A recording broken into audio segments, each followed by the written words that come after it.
I don't wanna grow up, I'm a curious kid. The world has 100 questions I can play with. So I'll open my arms and eyes and wonder every day till the day I die. No one really knows why gravity exists. All right. Our first speaker is UC Berkeley computer scientist Ellen Novoseller, Dr. Ellen Novoseller, on machine learning in robots. Ellen earned her undergraduate degree in electrical engineering, minoring in math at USC. And then as a PhD student at Caltech, she worked on exoskeletons that help people to walk.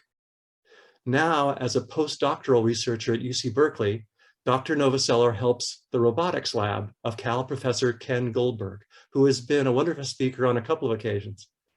Dr. Novoseller has just accepted a position at the Army Research Lab, which normally is in Maryland, but I understand it has a division now in Los Angeles, where she'll be. She'll be studying human-robot collaboration for defense applications. Please welcome future Army Research Lab roboticist and Wonderfest Science Envoy, Dr. Ellen Novoseller. She'll share her screen, I think. Thank you so much, Tucker, for that introduction. You bet. Does my screen sharing look fine? Looks great. Okay, thanks so much. So this is going to be a talk about how machine learning can help robots to learn how to interact in the world and with us, as well as how intelligent robots could benefit our lives. Let's start with a question. Put up your hand if you've ever had to do household chores. This could either be raising your Zoom hand or raising your actual hand if your video is on, as long as I can see you by scrolling through participants. All right, so I'm seeing some hands come up from people who have had to do household chores. Okay, all right, so now keep your hands up if you like doing household chores. Otherwise, if you do not like doing household chores, please put your hand down. So now I'm checking if I'm seeing any hands going down. Okay, definitely some hands going down. All right, that's what I expected. So intelligent robots could improve our lives in a number of ways. By the way, you can all lower your hands now, those of you who still have them up. One way that robots could benefit us is through home assistance. I started with that because I felt like most people could probably relate to wanting a robot that can clean your floors and fold your laundry. But intelligent robots could also benefit us by making surgery safer, improving autonomous driving, and providing assistance to individuals with disabilities. Focusing more on disability assistance, I'd like to share this graphic from the CDC, which shows the percentages of adults in the US alone with a range of functional disability types. In a few of these categories, at least, intelligent robots could give people increased independence and increase the range of tasks that people would be able to engage in. In particular, the robotics advances that I'll be talking about could eventually apply in the domains of mobility assistance, independent living, and self-care. Here's a quick roadmap for this talk. I'll start by talking about a robotic exoskeleton, which I was fortunate to work with in grad school. The photo to the right is a photo of me inside of this exoskeleton. This is a wearable robot that assists its wearer with walking. We'll also talk about how this robot can learn to personalize its walking to improve user comfort. Next, I'll talk about how some of the same machine learning algorithms can apply toward robot manipulation, for instance, smoothing clothes and handling various objects, both of which would be useful tasks for a hypothetical household robot to be able to perform. Before continuing with the exoskeleton work, I just would like to acknowledge the wonderful team of people that I was lucky to be part of across 3 universities, who all collaborated on this exoskeleton work. The video here shows 4 patients with paraplegia walking with the Autolon exoskeleton. This exoskeleton is developed by the French company Wondercraft and provides mobility assistance to people with mobility impairments. The 4 patients here have paraplegia, which means that they're paralyzed from the waist down. And this means that they actually could not be walking without assistance. While a number of exoskeletons that exist require users to stabilize themselves with crutches, this exoskeleton facilitates stable crutchless walking. In this work, our goal is to improve the performance of the exoskeleton by characterizing what types of walking trajectories exoskeleton users prefer.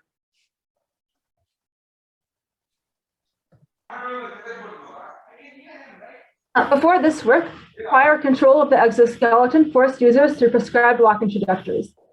Here, we compute an exoskeleton gait that gets sent to the exoskeleton without input from the user. This gait is selected by optimizing a mechanical objective, such as energy efficiency, under constraints such as stability or joint angle limits. The problem with this approach is that it doesn't take into account the specific needs or preferences of the exoskeleton user. Instead, we decided to personalize the exoskeleton gaits by adapting to feedback from the user. So now we're allowing the user to give us feedback about how much do they like the different exoskeleton gaits. This user feedback forms a data set that we can utilize to inform future exoskeleton gait selection. This brings us to machine learning, where machine learning refers to algorithms that learn from data.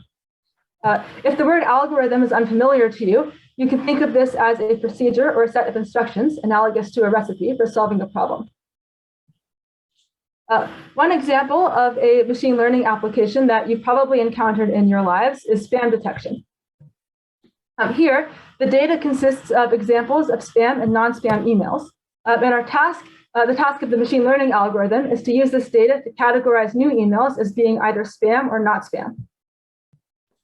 In the exoskeleton application, our data set consists of exoskeleton gaits that we've tested and the user feedback on these walking patterns. Our task is now to learn which of these gaits does the user like. Here's our exoskeleton and algorithm system, where the algorithm is selecting a gait to give to the exoskeleton user. A gait is the same thing as a walking trajectory, and the user is giving feedback back to the algorithm. But how should the user give this feedback about their preferences? It turns out that people are quite unreliable in giving numerical feedback.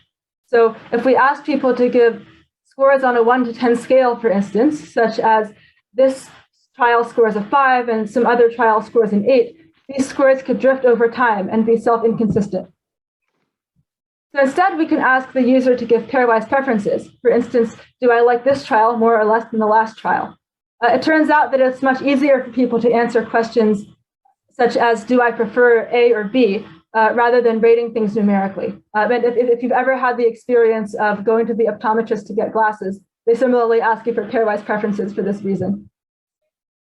We also allowed users to give suggestions. For instance, I would prefer a longer step length.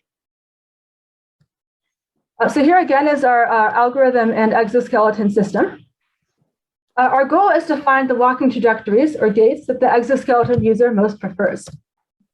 But one challenge is that there are too many gaits to test all of them, right? We can't just sequentially try every single walking pattern.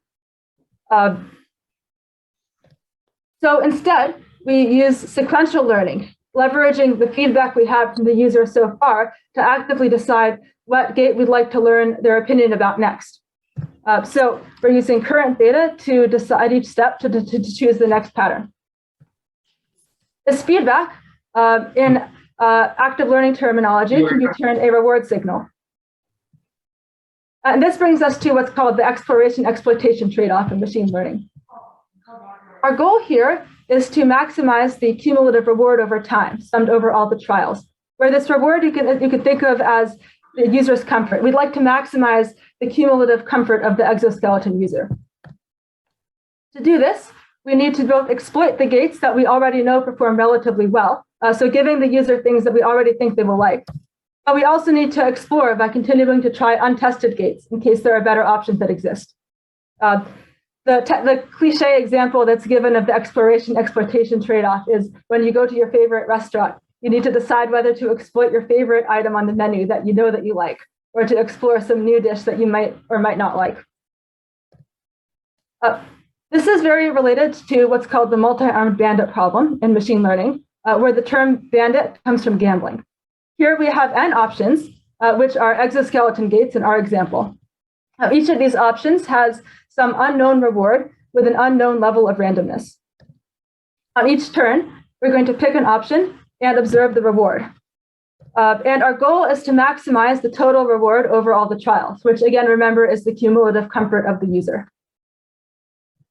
To simplify this problem, let's now assume that each of these actions is a coin.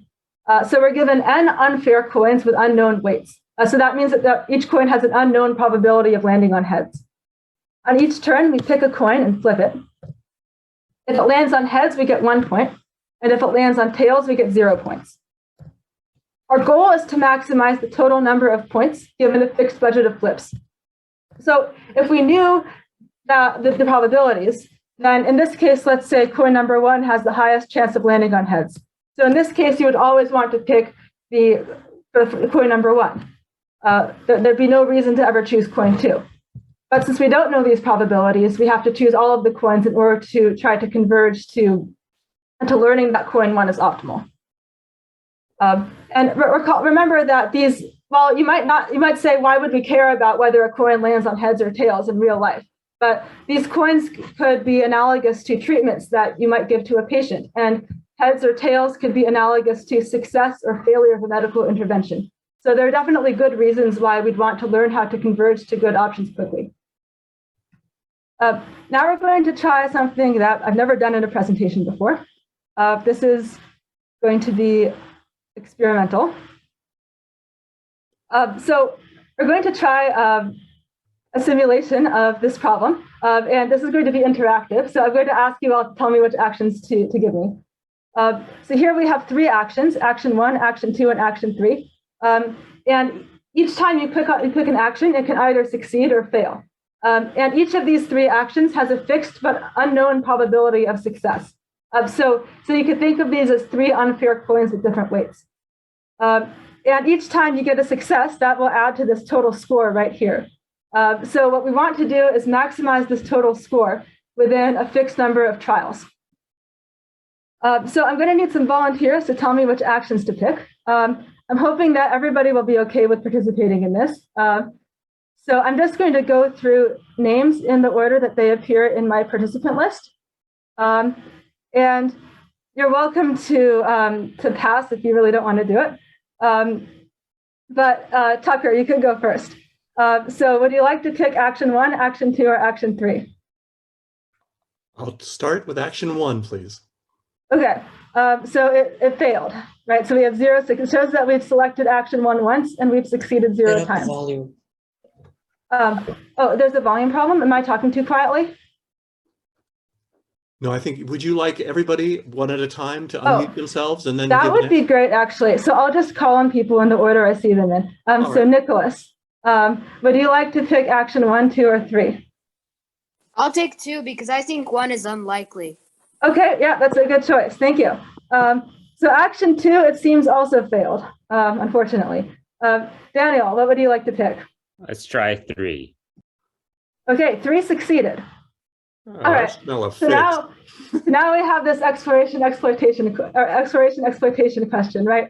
So should we exploit action 3 or should we spend more time exploring action 1 and 2? Because all of these are very random, right? Okay, I'm really sorry if I butcher anyone's name in advance. Anoja, which action would you like to pick? I'd go with number 1. Number 1. Okay. So we've got 2 selections and 0 successes with action 1. Arush, would you like to pick an action? Sure. Which action would? I think I'll go with 2. I'll go with 2. Okay. So 1 and 2 have both been chosen twice and failed twice. Action 3 has been picked once and succeeded once. Chloe, what action would you like to pick? 3. 3. Okay, wow. Action 3 is definitely winning at the moment. David, would you like to pick an action? I will try 3. 3, okay. These actually are random, I promise. It's different every time. Dianmin?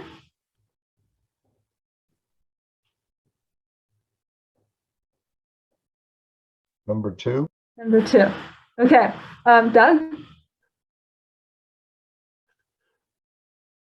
I thought you were asking me last time. I would go with 1 again. One again. Okay, one succeeded now. Edith. 1. 1. Okay. Esperanza. 2. 2. Okay. So remember, we're trying to maximize this total score. Ivan.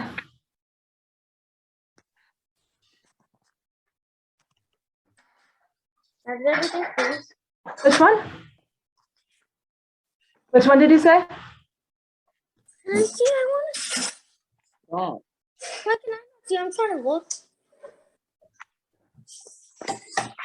Sorry, which one is that?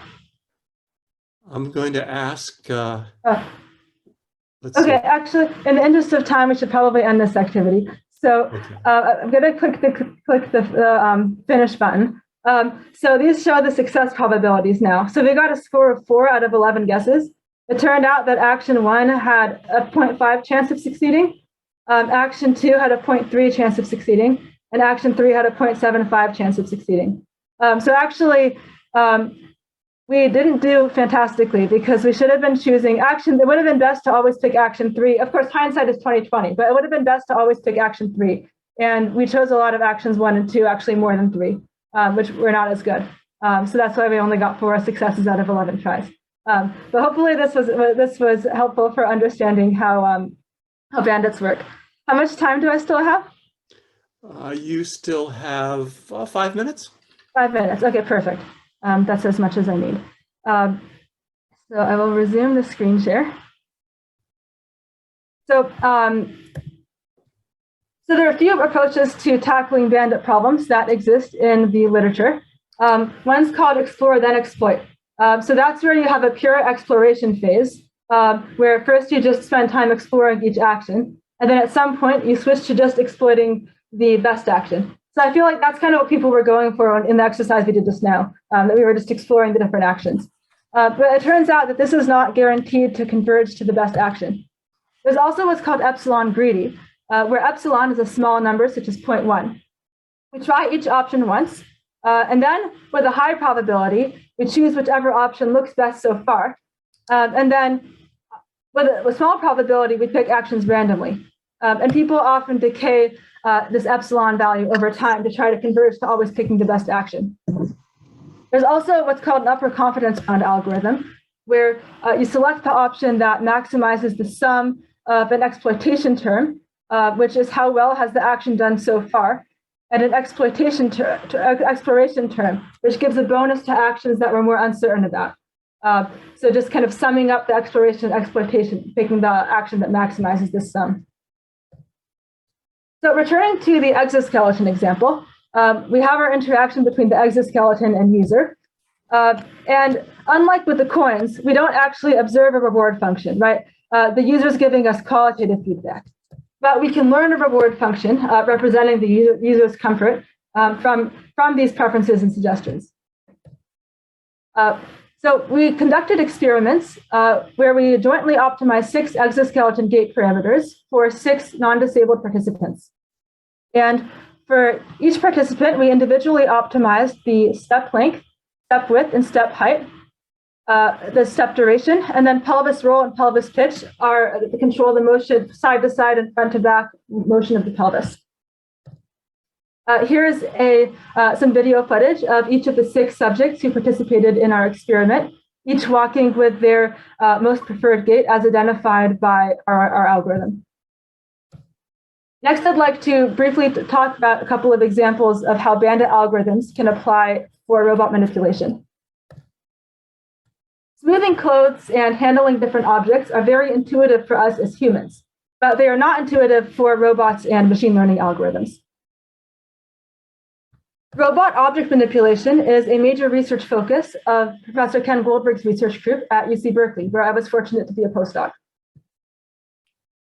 During my postdoc, I got to work on a project where we were trying to have a robot smooth fabric by flinging it, as shown here. We used bandit-based methods to optimize the parameters of the robot's motion trajectory, trying to have the robot converge to flinging the fabric such that as much of the fabric is uncrumpled as possible. And we learned distinct optimal trajectories for different categories of garment, namely t-shirts, long sleeve shirts, and towels. I'd also like to acknowledge the great team of people that I got to work with on this fabric linking work, in particular, Lawrence and Raven to the left, who led this project. In other work by collaborators in the Auto Lab, a robot learned how to robustly grasp challenging objects by exploring different grasping patterns, or exploring different grasps. So you can think of this as analogous to flipping the coins and seeing whether which coin has the highest chance of landing on heads, where here success is successfully grasping the object. And this is analogous to a young child experimenting with how to robustly pick up different objects. So what do robots and bandits have to do with each other? Hopefully you have a better idea of this now than you did coming in. We talked about how machine learning algorithms learn from data and how sequential decision-making algorithms furthermore strategize about how this data should be acquired.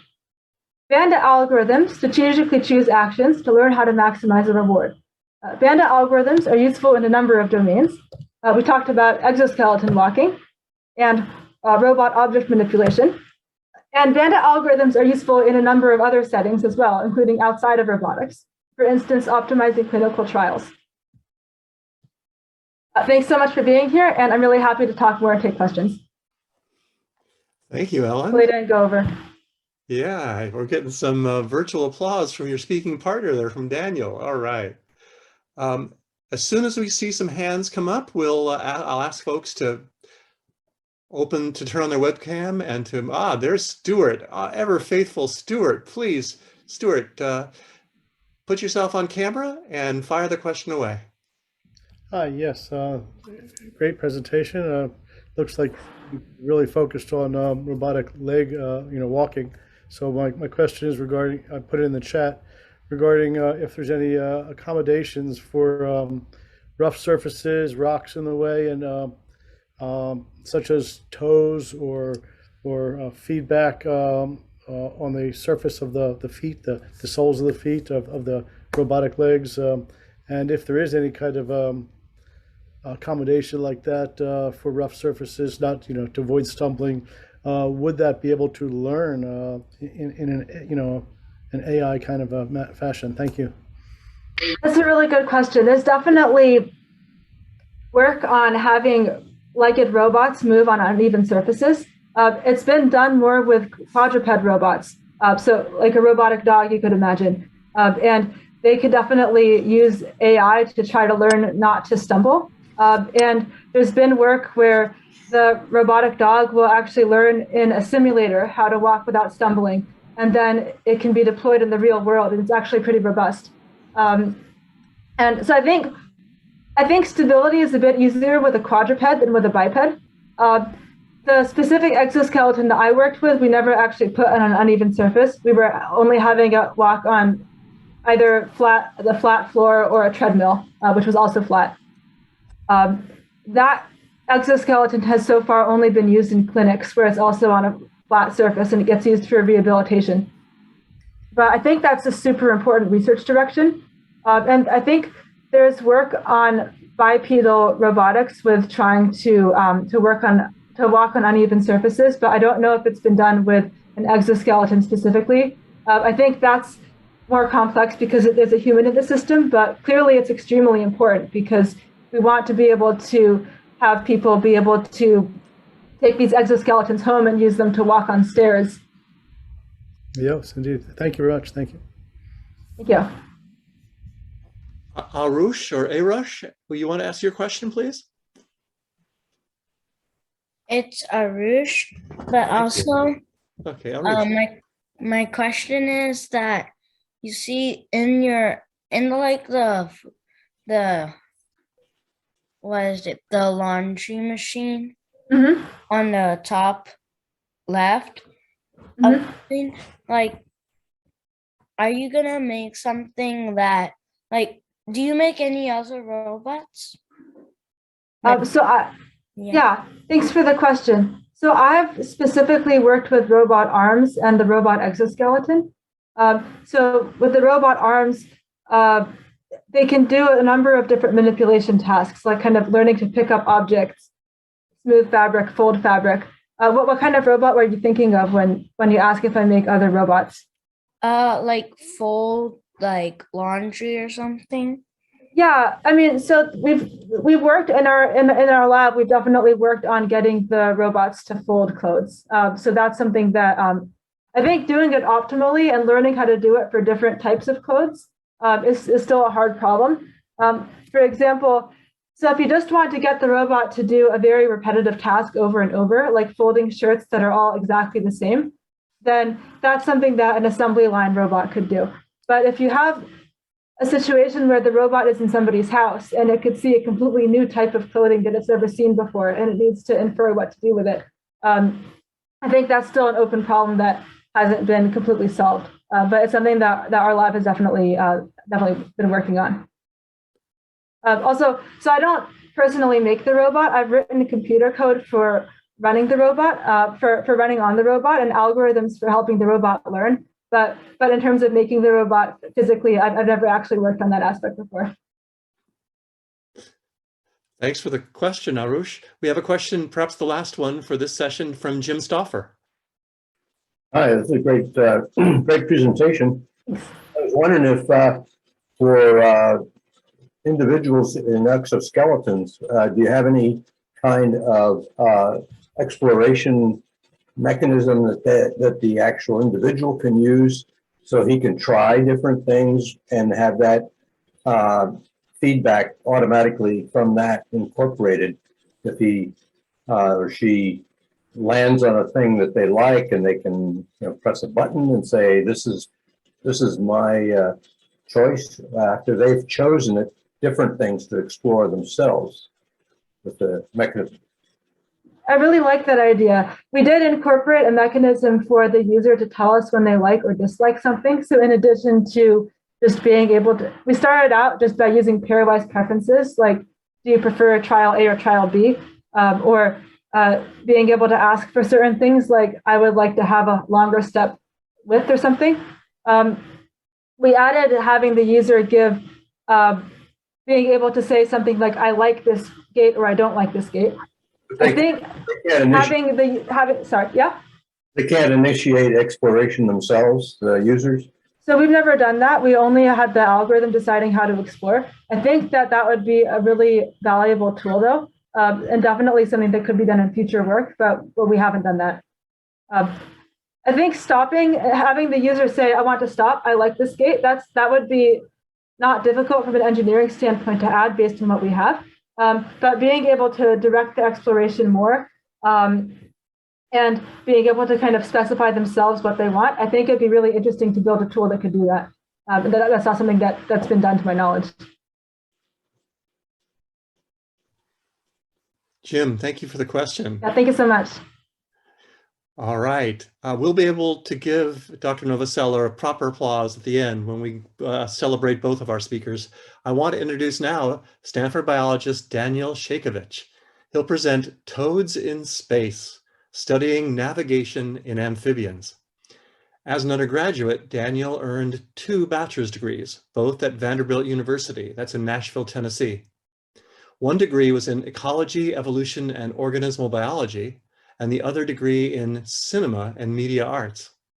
Daniel is now a 4th-year PhD student at Stanford, and he is also a filmmaker about to complete his first feature film, the title of which is Latin, Pater or Pater Mater. I hope he'll correct my pronunciation.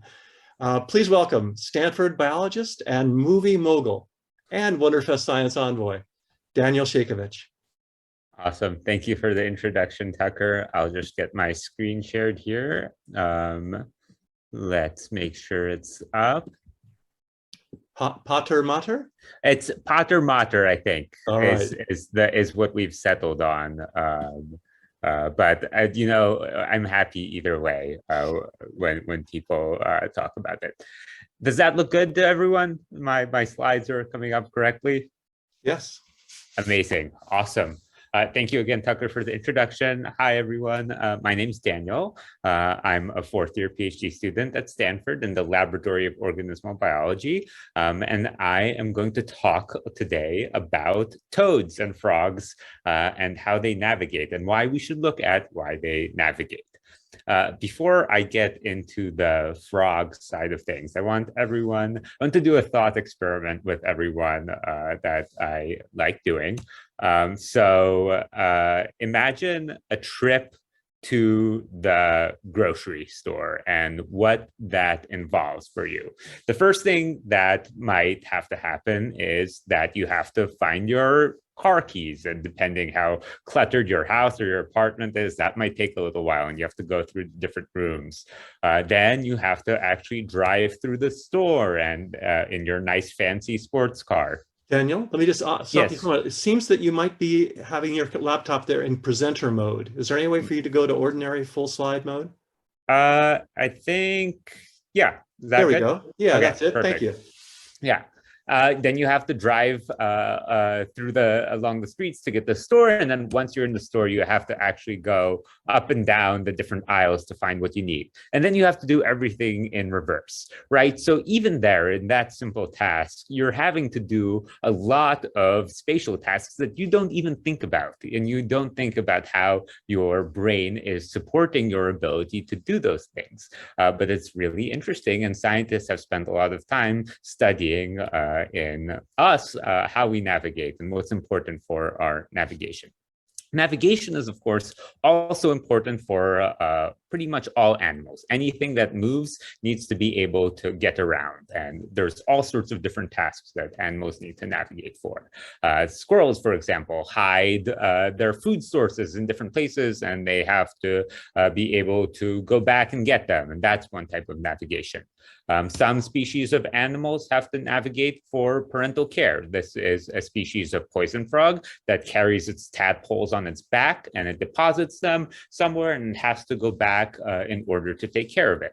And then some animals move super long distances in seasonal migrations, like sea turtles, and they return to the same spots consistently over hundreds or thousands of miles, which is amazing. But through these examples, you already see that there's different sorts of navigation that can happen over different scales. However, even though all sorts of different animals navigate, science and biology, we're often constricted to relatively few species. And often you might hear the term lab rat. It's pretty popular to study things regarding behavior and neuroscience and rats and mice. You might even have heard of a rat in a maze, which is especially relevant to this discussion because a maze is one way to test navigation. So scientists are consistently looking at navigation in mammals and mammalian species. And if we think about that a little, right, it makes sense because a lot of science is targeted towards, in the end, what it can teach us about ourselves and about humans and about medicine. And if we look on this evolutionary tree, mice are a lot closer to humans than some of the other species. But that doesn't mean that we can't learn important things. This is an ongoing process of evolution as we move up the tree. And even looking at animals like frogs way back that are more sort of ancestral vertebrate, can teach us a lot of important things about our brains and our behavior as well. So that's what I'm going to talk about today. I'm going to talk about these guys in particular, these cane toads, and why we're studying navigation in them and what sorts of things we can learn about navigation in amphibians, both in behavior and in neuroscience. And just the reason that amphibians specifically are sort of important for this study of vertebrate neuroevolution is that amphibians represent this major milestone of vertebrates crossing from aquatic environments to terrestrial environments. And these old, these fossilized things that don't exist anymore are the closest things to amphibians are the closest surviving animals to these things that made that transition. And that transition involved a lot of important changes, both in physiology and in neural systems. So learning about them can help us characterize what came to be in the future. And so we can go from what we know about this pretty simple frog brain to a more complex mammalian brain or human brain.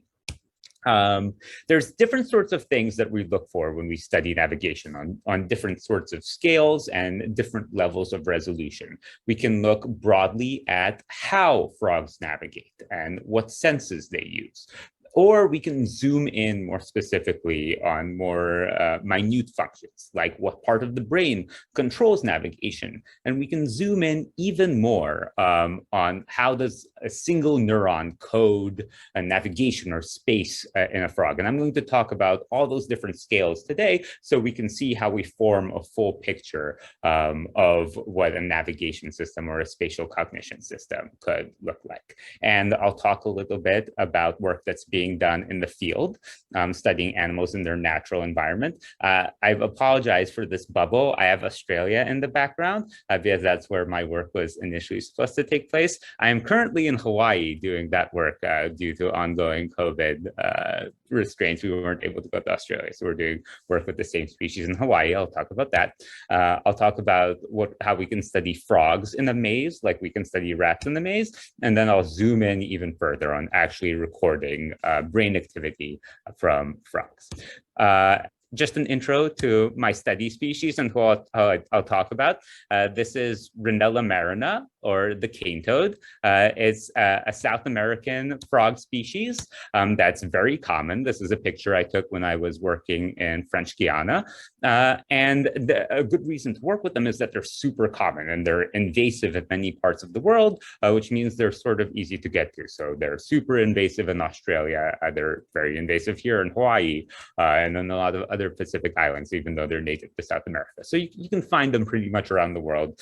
And also another benefit is that for some of our projects, we actually take brains and have to sacrifice the animals, and they're actually harmful in outside of their native range because they're pretty toxic. So they're actually an animal that should be removed pretty regularly. These guys are also really big, which is beneficial when working with them if we need to do surgeries and things like that to get at their brains. The largest toad I've had was almost 2 kilograms, so like a cat. And they move long distances in different contexts, so they're interesting to study navigation-wise.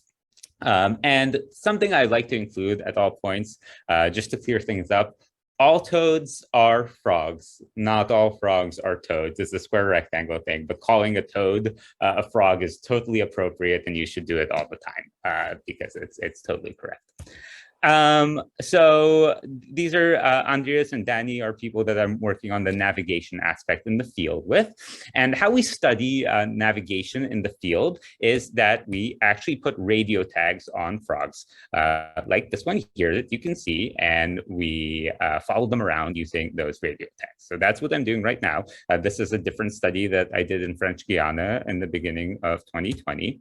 And after we tag frogs, we can map out where they have been over time. So in panel A, you see an area where there's a bunch of toads hanging out, and each color represents a different toad, and they're sort of in a tight spot along the river. And panels B and C show outlier toads that moved long distances for various unknown reasons that we had. But here we have, in panel B, we have a toad that ran almost 2 kilometers. And in panel C, we have a toad that was carried away across a river while on top of a female and was never able to return to its home site. So to show, by just radio tagging them generally, we can see how they inhabit space. But then we can manipulate them by moving them out of their home range and seeing if they go back. So this is called a translocation homing study. And these are the results from French Guiana. So when we move toads from 500 meters from their home range, they moved very consistently back to their home range, represented by this gray circle. And when we moved them even a full kilometer or 1,000 meters, even some of them came back then. And the bottom here shows over what span of time the frogs came back. And these aren't huge, and they're large frogs, but the kilometer is a lot of hopping for them. So it's pretty impressive that they can come back all that distance. And if we look on the map, this is how those trajectories get put down on the map. So this gives us a way to study their actual navigation ability and see that they can navigate. Now in Hawaii, what we're doing, this is just some live data. I'm actually heading out the door right after this presentation. The toads are nocturnal. So we start working around 5 or 6 until like sometimes 3 or 4 in the morning. That's generally our schedule here. But we're doing the same sort of translocation homing study, but in addition now at the end of the experiments, we're taking brains from the animals and we're gonna take the brains to lab and do some characterization of neural activity to see what parts of the brain are active during this homing. And I'll talk about that a little more. We're also doing things like messing with their senses. So right now we're blocking their smell with chemicals and seeing if they're still able to navigate. And we're also gluing magnets to their heads and seeing if they have any sort of magnetoreception that affects their navigation. So this is getting at really that broad sensory, how do these animals do this thing? That answers the relatively zoomed out questions of how animals navigate.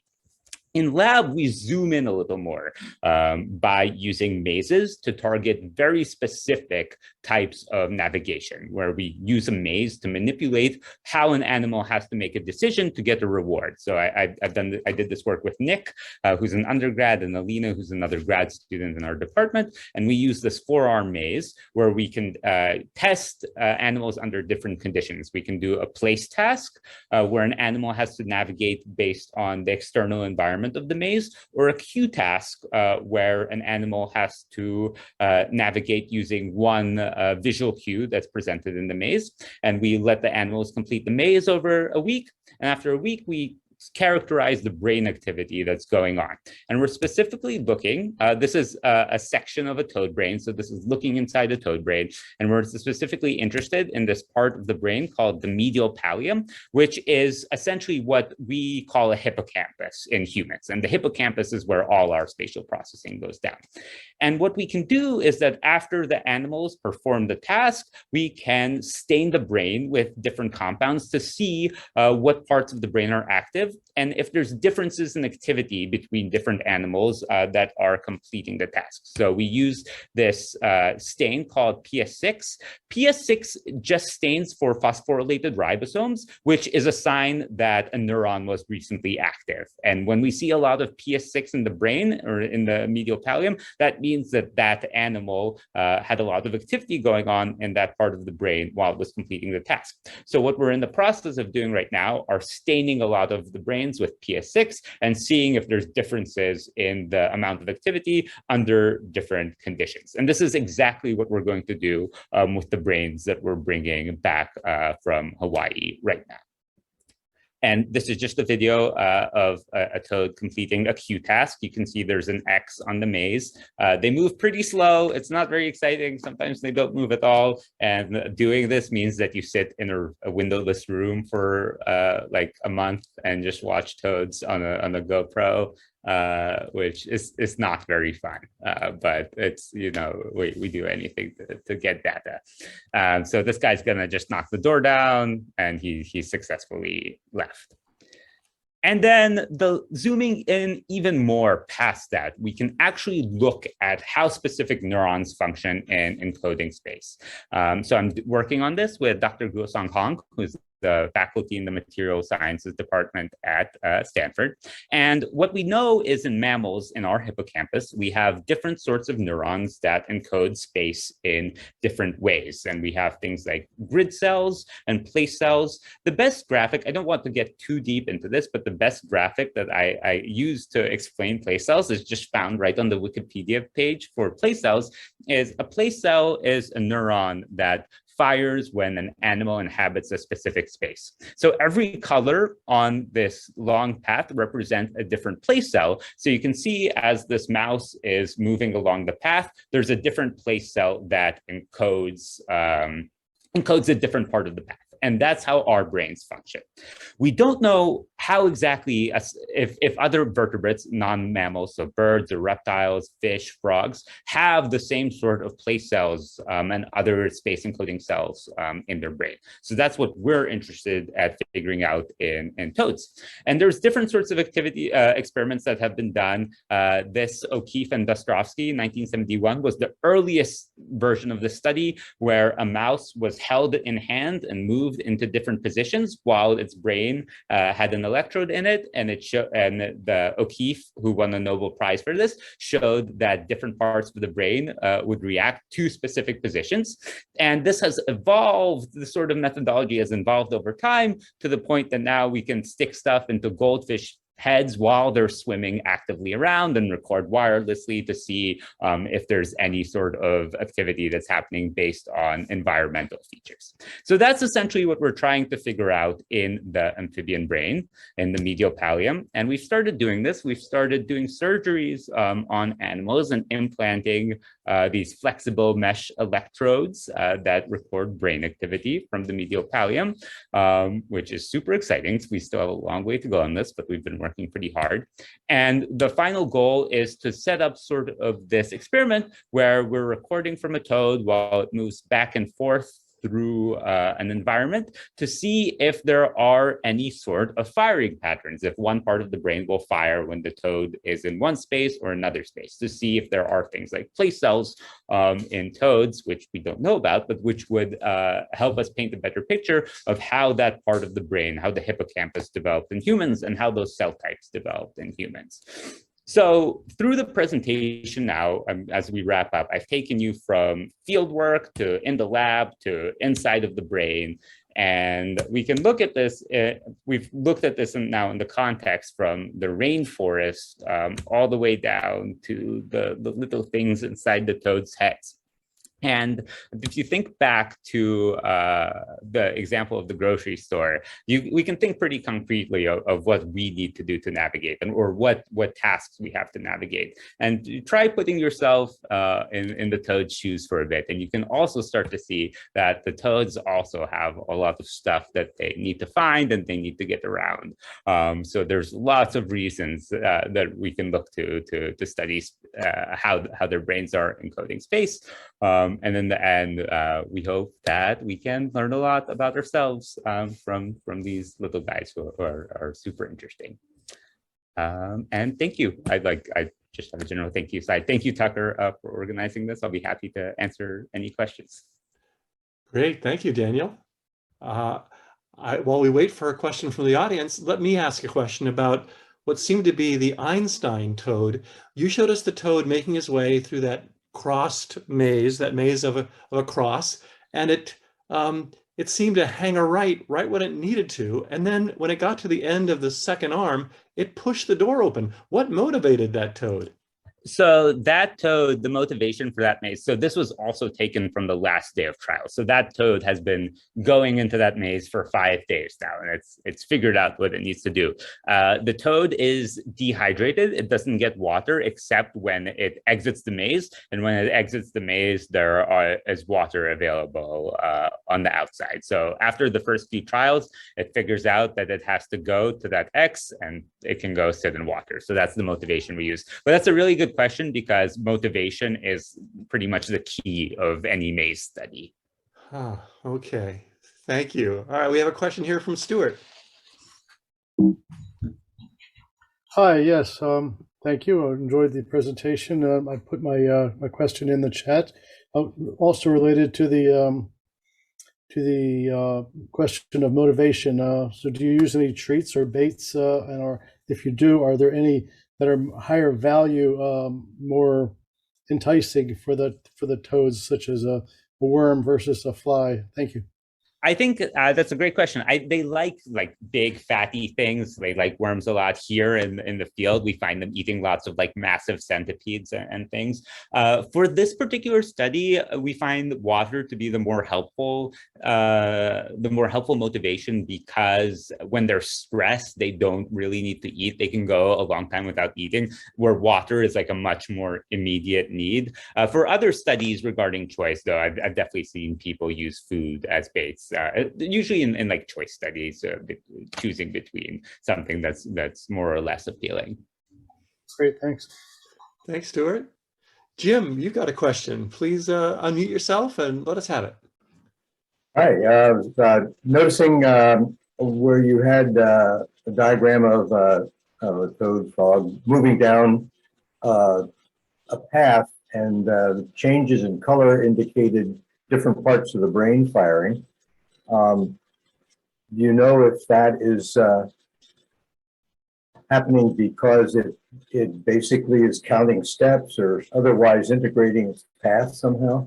So we don't know that at all. And so this is totally speculative. You'll see in panel B, it says potential results. That's sort of what we're looking for. We have no idea to what degree the brain codes space and to what resolution. And we don't know much about what sort of sensory paradigms. That sort of thing is sort of what we're trying to get at right now with our homing studies out in the wild, where we're cutting out different senses and seeing what affects their actual navigation, whether it's smell or magnets or whatever other senses we can affect. And it's a slightly different question than like whether they're using path integration or some other sort of navigating technique. But essentially, to study that, we'd have to design a different type of maze that probes that specific question.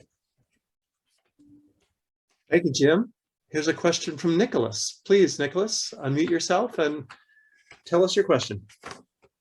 So my question is, you know how you put an electrode to measure the toad's brain activity? Mm-mm.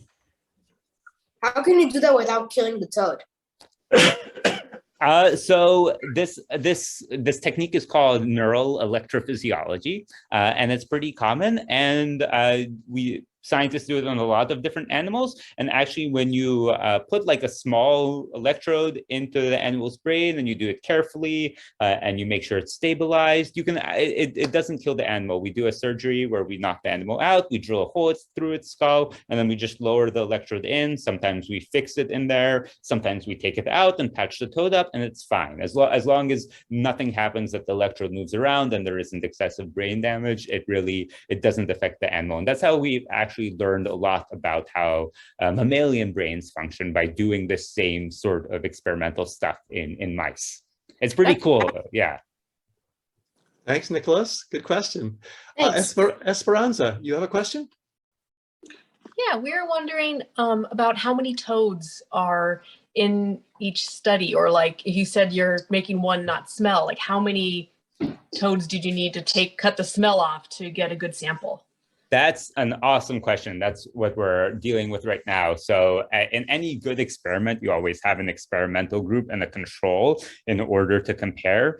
And what the sample size is lots of different factors go on it. For us, since we're looking at brain activity, we generally need at least 7 to 8 individuals of a specific treatment in order to be able to make good comparisons of brain activity. So for the smell experiment that we're doing right now, we're going to have 10 individuals that have chemicals pipetted into their nose that blocks their smell. But that means we need another 10 individuals as control, where we do the same exact thing to them. We knock those frogs out, but instead of pipetting in zinc sulfate, which blocks smell, we just pipette in a different liquid that doesn't ablate smell, just to have like a similar procedure as possible. We let the animals go and then we do the experiment. So overall, we need 10 animals for the smell, but we need another 10 control. So for that experiment, we end up having 20. Great. Thank you for the question and the answer. I see a question here from your fellow Science Envoy, Daniel. Ellen, would you like to ask it or shall I just read it? I'm happy to ask it. Thanks. Yeah, co-hosts can't raise their hands apparently, so I wasn't able to do the hand raising. But I have 2 questions. The shorter one was, I was curious if you personally do these surgeries on frogs where you drill into their skull and put in the electrode. Yeah. Okay, that's pretty awesome. That's pretty insane. And then the longer question was, so I'm curious if, I'm just trying to visualize the place cells in my brain right now. So What I would like to know is, do I have a different place cell for each aisle at Trader Joe's or each street that I would walk on if I go and take a walk? I mean, is that how that works? Yeah, I don't think we know, especially in humans, to what exact resolution, but essentially here is like, you can imagine that as you walk across whatever room that you're in, you might have a different place cell for like every foot or something like that. There's other cells then that fire at lower resolution. So one that's pretty well described is called a grid cell. That's not in the hippocampus, but in the medial entorhinal cortex, which is like a neighboring brain region. And those cells fire in a grid-like pattern, in a hexagonal grid, instead of like 4 discrete locations. And like that information coalesces to give you a better idea of where you are. And so this question of what exactly the tiling resolution of place cells is something that's being studied in a lot of different animals, because you can think as like different mammals cover different amounts of space. And for example, bats are rodents that fly, and their place cells probably need to work on like a different resolution than mice and things like that. So this is an area of ongoing study. That's really cool. Thanks a lot. Thank you. Let's see, Eric Teller, you have a question. Please ask it. Yes, I was curious about the method of reading in the brain, electrodes or however. I was wondering if you've looked at what Musk is doing with lattices, developing a lattice, and what he's done with pigs, and if it's similar, or if there's anything new being done with that could be applied to research.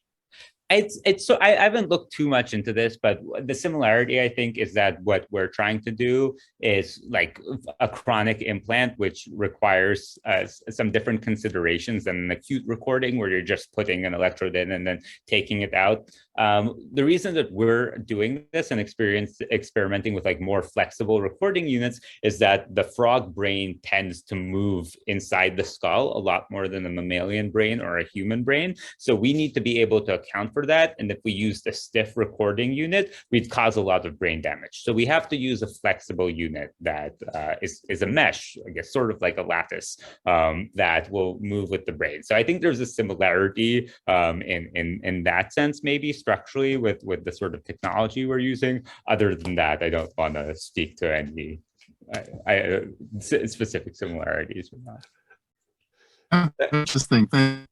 Thanks for the question, Enric. How about Jim? You asked the second to last question, and Ji Chao, you get to have the final word here. Okay, so Jim, please take it away. Hi, relating to Ellen's question, I'd always heard that the hippocampus was a big thing in memory. Is it turning out to be specializing in spatial memory, and the other parts of the brain have to do other things? So the question is the hippocampus also involved in spatial memory? Yeah. Yeah. But I mean, is it actually specialized in it rather than just general memory? Ooh, well, it's involved in many things. I think as we continue studying neuroscience through many different spheres, what we're increasingly learning is that it's very hard to define like one specific function for any brain region, and brain regions tend to do a lot of different things at the same time. So spatial memory becomes one of these things that the hippocampus is involved in. And there are other brain regions that support it, like I mentioned, entorhinal cortex, which is where grid cells and other cells, other brain regions might also have cells that encode spatial information. It's very hard to define just completely discrete functions to brain regions. There's usually a lot of bleed that's happening. Okay, thank you. Thank you, Jim. And how about Ji Chao? I'm hoping you're pronouncing your first name. There we go. Yes. Ji Chao, yeah. So basically, my question is about the total cost of one of these experiments, and what are the main types of equipment you use? For field work, recording, anything in particular. I think generally everything we have is very specialized.